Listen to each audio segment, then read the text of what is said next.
Bismillahirrahmanirrahim. Okey, baik. Kita sambung kembali. Okey, jadi kita teruskan dengan kaedah yang keseterusnya ataupun kaedah yang keempat, iaitu underpinning Pinfoot Sterling.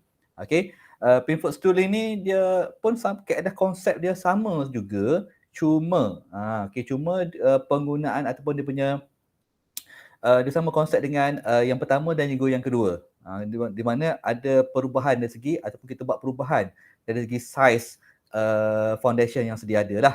Okey, cuma dia punya saiz tersebut dalam panggil apa, dalam minimum. Okey. Dia tidak apa ni, macam kalau kata contoh kaedah pertama, kaedah kedua tadi. Okey, perubahan saiz foundation tersebut mungkin agak besarlah, ketaralah perubahan itu, saiz dia tu. Tapi untuk Pinfoot Sterling ni, perubahan saiz yang dilakukan adalah tidak apa ni, ketara. Okey. Jadi di mana kita nampak kat sini, okey, penggunaan. Penggunaan dia akan ada banyak penggunaan steel lah. Okey, stooling tu maksudnya penyangga, dan penyangga tersebut daripada steel. Ni stool dia ni. Okey, kalau kita nampak kat sini, dia akan letakkan penyangga daripada steel lah. Okey. Macam batang-batang besi lah. Okey, untuk menyangga ataupun untuk menyokong, menambah sedikit kekuatan lah pada foundation yang sedia ada. Okey, tapi tu dia kata dia punya saiz yang akan terhasil tersebut tidak ketara lah. Okey. Jadi untuk macam minor punya adjustment ataupun minor perubahan yang minor, okey, sesuailah untuk kita kena pakai kaedah Pinfoot Sterling ni. Okey. Di mana dia akan letak penyangga steel ni, okey, dengan jarak yang tertentu lah. Okey, jarak yang tertentu, and then dia akan masukkan steel bar dan dia akan konkrit keseluruhan bahagian ini. Okey, a very minimum punya macam works lah dia lakukan. Okey, biasanya yang ini biasanya kita buat untuk bangunan-bangunan kecil lah. Okey, macam rumah setingkat, okey, bangunan yang tak lebih daripada 2 tingkat lah. Biasanya yang mana memerlukan hanya sedikit penambahan dari segi saiz foundation yang sedia ada. Okey, baik, underpinning column pula underpinning column pula macam mana cerita dia yang nombor 5. Underpinning column ni ialah di mana cara sekejap ya. Okey, dia punya gambar pun tak habis ni. Sepatutnya ada gambar lagi kat sini ni. Okey, dia menguraikan segala-galanya. Underpinning column ni dia jarang-jarang kita guna pakai lah. Okey, jarang-jarang kita guna pakai. Dan saya ingat saya pun nak skip lah ni. Okey, sebab dia jarang-jarang kita guna pakai. Sebab it's very cost. Okey. Ya, underpinning ni dah memakan kos yang tinggi. Okey, tapi dalam banyak-banyak ni boleh dikatakan underpinning bertiang ni lah, ataupun column underpinning lah yang makan yang kos dia agak besar lah. Okey. Jadi ceritanya, okey, tak apalah, saya cerita lebih kurang je saya cerita lebih kurang saja. Di mana underpinning column ni dia sama konsep dengan yang ni. Dengan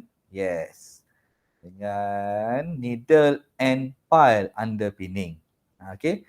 Dia sama konsep dengan needle and pile underpinning. Di mana dia ada penggunaan piling dan dia ada penggunaan needle. Okey, pada kerja-kerja underpinning works dia ni. Okey. A column which shows the sign of failure can be underpinned by this method. Column. Jadi sekarang ni sebelum-sebelum ni, okey, daripada contoh 1 ataupun daripada kaedah 1 hingga kaedah 4, okey, banyak kita cerita tentang pasal pembaikan, perubahan yang kita lakukan pada bahagian foundation, betul? Okey.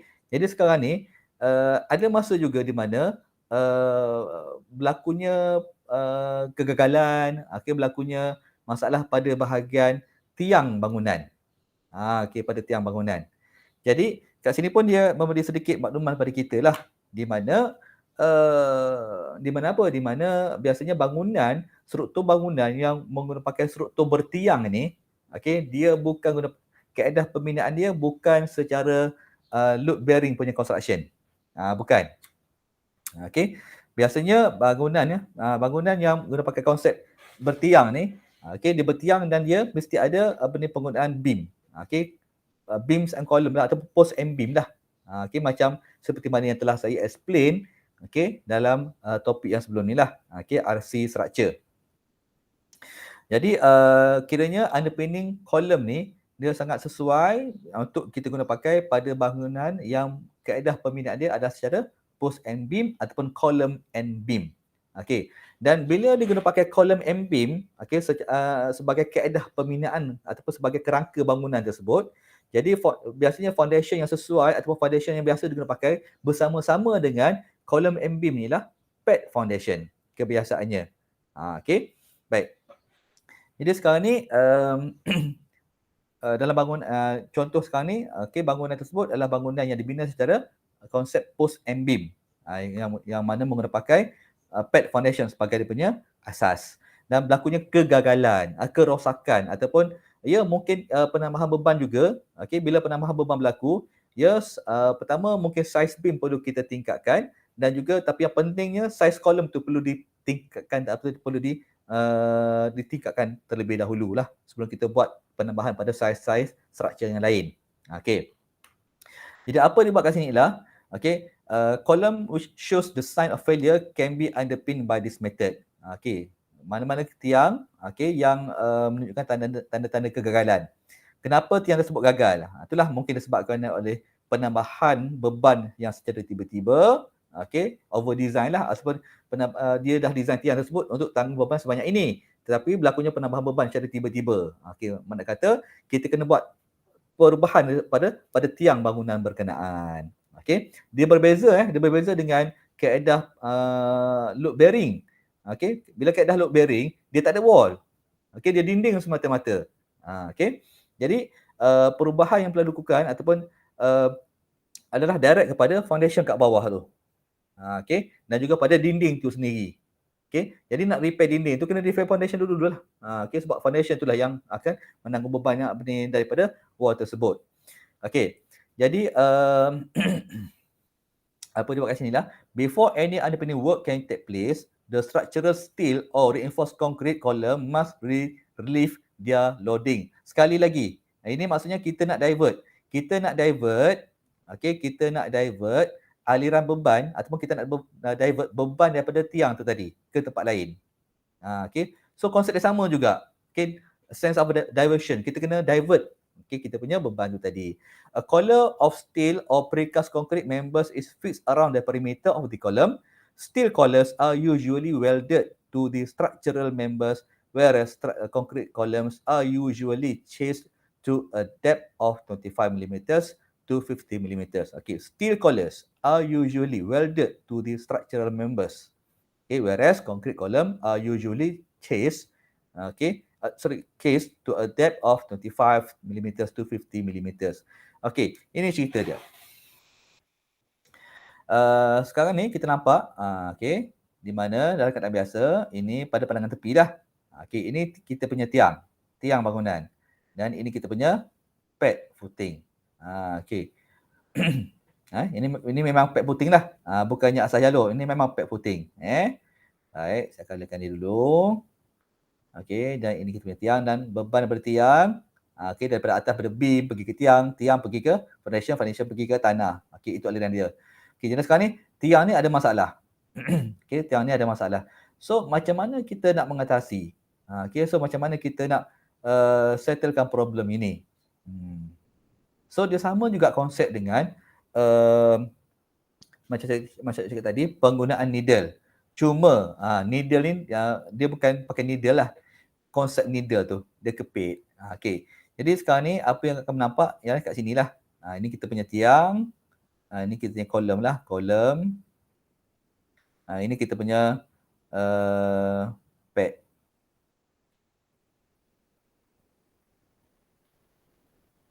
Kita punya pad foundation.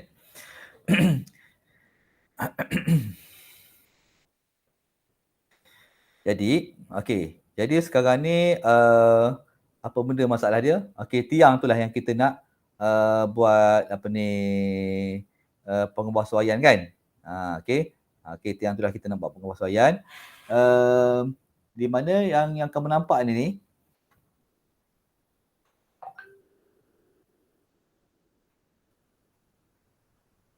itu needle dia. Tapi sekarang ni cerita dia, needle tu dia bukan dia bukannya uh, dia mencucuk tiang tersebut, dia kepit tiang tersebut. Maksudnya akan ada dua needle. Contoh kata ini tiang, harap boleh nampak lah ya, tiang. So akan ada dua needle, dia akan kepit macam ni. Okay, dia akan kepit macam tu, needle ni. Okay, dan dia akan kepit dan akan adalah cara sambungan dia, okay, supaya tiang tersebut tidak bergeraklah ke mana-mana. Okay, jadi pentingnya needle ni, okay, ataupun pengepit ni, okay, untuk transfer lah, untuk transfer beban-beban, okay, beban-beban ni ke kiri dan kanan. Diversion lah. Okay, sekali lagi nak buat diversion. Okay, nak buat diversion. Okay, jadi harus diingat ya, kata tiang tu rosak, okay, dan dia ada syarat, okay, tiang tersebut kat mana paras rosaknya tu, ataupun kat mana yang perlu kita nak buat pengembasuaian, pada bahagian bawah, pada bahagian bawah. Contoh kata, ni, bahagian ni lah yang kita nak buat pengembasuaian ni. Okay, kita nak tambah pada bahagian sini. Okay, jadi sebab itulah okay, beban dari atas ni, dia akan turun ke bawah dan dia akan divert ke kiri dan kanan. Okay, kiri dan kanan. Dan selepas tu dia akan terus ke, tengok, ni di piling. Okay, di piling. Kat sini dia pakai satu piling, satu bagi dia pakai, dia sangga dengan concrete block. Macam tu. Dia nak jimat piling dah ni. Okay, jadi sama juga. Dia akan transfer ke concrete ni, concrete block ni. Okay, dan akan terus ke, apa ni, bawa ke tanah lah. Jadi mungkin dia akan tidak ada berlaku sebarang perubahan dari segi saiz tiang, cuma mungkin tiang tu retak, okey, mungkin dia penambahan dari segi bilangan steel dalam ni, mungkin dia akan pecahkan balik, okey, tiang ni, okey, dia akan sambung dengan steel yang baru, okey, dia akan konkrit balik. Okey, ataupun memang nak buat penambahan dari segi saiz. Okey. Jadi jurutera dah kira dah, okey, dengan ketinggian banyak ini dan juga dengan kelebaran sebanyak ini. Okey. So dia akan buat saiz yang baru. Nah, apabila dah siap, benda ni semua dia akan buka kembali lah. Okey, dia akan buka kembali. So aliran beban akan jadi macam biasa. Okey. So itulah dia punya konsep. Okey. Satu lagi yang ni. Yang ini ni, okey, yang B ni dia sama cerita dengan sampel yang ini. Okey, di mana yang ni. Yang ini dan juga yang ini. Maksudnya dia tak nak usik pada bahagian dalam bangunan. Okey, dia tak nak usik pada bahagian dalam bangunan. So kedua-dua bahagian yang berkaitan tu akan berada di luar lah. Okey, ini penyangga dia. Ini kita punya tiang bangunan. Okey.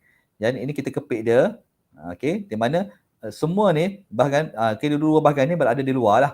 Dipanggil sebagai external. Ini internal.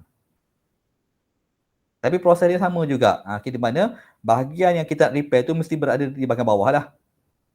Okey. Jadi bila kita buat kerja-kerja sini, jadi beban daripada atas sampai dia akan divert ke sebelah kiri. Okey, dan pergi ke sebelah kiri, pertama dia akan divert turun ke bawah melalui piling yang telah ditanam ataupun melalui ini sebagai panggil pasak lah. Apa-apalah nama dia, sama je.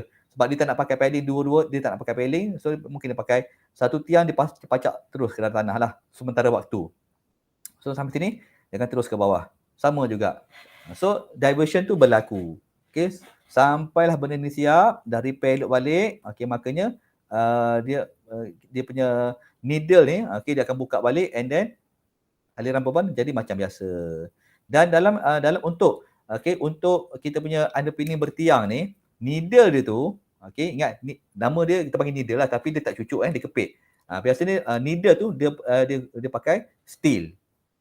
Okay, sebab senang kita nak buka balik nanti. Okay, baik. Dia berbeza dengan needle empire tadi yang awal-awal tadi tu, sebab benda tu kita nak kekalkan di dalam tu. Okay, kita pesongkan aliran beban dan kita kekalkan macam tu dalam tanah. Okay, baik. Tapi yang ni kita cuma benda yang akan tertanam dalam tanah, piling ni sajalah. Okay, piling ni saja yang akan kekal dalam tanah. Okay, in case, okey, kenapa dikatakan in case mungkin kita akan buat, mungkin satu masa nanti tiang ni akan rosak balik, so at least kita dah ada dah, okey, piling ni dalam tanah ni. So kita pakai balik dia. Baik. So dia, needle dia ni biasanya guna pakai steel. Alright. Dan yang terakhir, okey, terakhirlah cerucuk pali radial. Okey. Okey. Jadi cerucuk, nama pun cerucuk, okey, dia sebahagian daripada ataupun sejenis cerucuk lah. Okey. Yang mana tapi dia punya diameter dia antara 120 hingga 180 milimeter. Agak kecil lah. Okey, agak kecil. Ataupun boleh dipanggil sebagai mini lah, mini pile.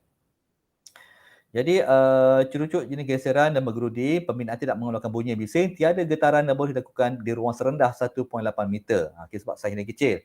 Dan dengan menggunakan pakai alat yang khas lah. Okey.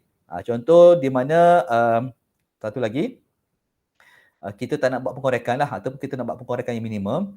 Jadi sekiranya kes ataupun kerosakan tu tak terlalu serius, okey, kita boleh support kita punya bahagian dinding, okey, dan kita punya bahagian beam, bahagian foundation ni, okey, melalui penggunaan cerucuk. So dia kita tembuk lubang, menyilang macam ni menyilang macam ni. So dia akan konkritkan. Kita akan konkritkan. So seolah-olah dia akan dia kepit lah. Okey, dia pegang lah kita punya tiang, ini bukan tiang, dia pegang kita punya dinding dan dia akan pegang kita punya foundation tersebut dan menstabilkan kita punya kedudukan. Okey, dan ini sekali lagi, ini merujuk kepada strip foundation dan ini brick wall. Okey. Baik, strip foundation. Macam tu. Okey. Ini bukan kolom M-beam bukan. Okey, sebab kita nampak terang-terang kat sini ditunjuk. Okey, pada bahagian dinding tu ada belang-belang bila dinding ada belang-belang itu maksudnya simbol brick wall lah. Okey. Okey, so penggunaan dia bermacam-macam disebabkan oleh saiz dia yang kecil. Okey, dia boleh digunakan dalam pelbagai situasi lah. Okey, contoh pada bahagian contoh jambatan lama ni, di mana pada bahagian tiang dia ni, okey, mungkin dah berlakunya mungkin tiang tu okey, mungkin tanah tu tak okey. Ataupun dua-duanya tak okey. So dia akan tembuk lubang, okey, yang halus, okey, menyilang macam ni, so dia akan konkrit lubang tersebut. Konsep macam atas ni tadilah. Okey. So bila dia mencapah macam ni, dia akan menstabilkan kembali kedudukan tiang berkenaan. Dan juga kita boleh tengok pada penggunaan pada bahagian-bahagian lain. Ini contoh simple tadilah. Kan? Tembuk melintang macam tu. So dia macam dia akan grip lah. Grip tanah tu sekali dengan kita punya structure foundation dan juga dinding. Supaya kekal kedudukannya, supaya menjadi lebih stabil. Dan inilah dipanggil contoh ruang. Ini 2 meter lah contohnya. Kita pun 1.8, ni 2 meter ataupun 1.8 meter. Okey. Dia pakai mesin lah, dia pakai tangan So mesin tersebut pun sesuai untuk kawasan yang rendah. Okey, boleh dikerjakan dengan baik, tak ada masalah pun. Dan penggunaan dia boleh dipelbagaikan lagi lah. Okey, contohnya ini satu struktur di lereng bukit. Okey. So tapi untuk sebab dia di lereng bukit, dia memerlukan lebih banyak lah. Okey, lebih banyak bilangan pali radial yang diperlukan. Okey, untuk menstabilkan lagi kedudukan struktur ini di kawasan yang lereng tersebut. Okey. So, alhamdulillah. Jadi maksudnya kita dah selesailah. Okey. Semua bahagian berkenaan dengan underpinning. Dan dengan ini makanya selesai sudahlah kita punya topik shoring and underpinning. And technically kita dah selesai dah kita punya syllabus. Okey. Baik, alhamdulillah. Maka saya sudahi dulu dengan wabillahi taufiq wal hidayah. Assalamualaikum warahmatullahi wabarakatuh. Terima kasih.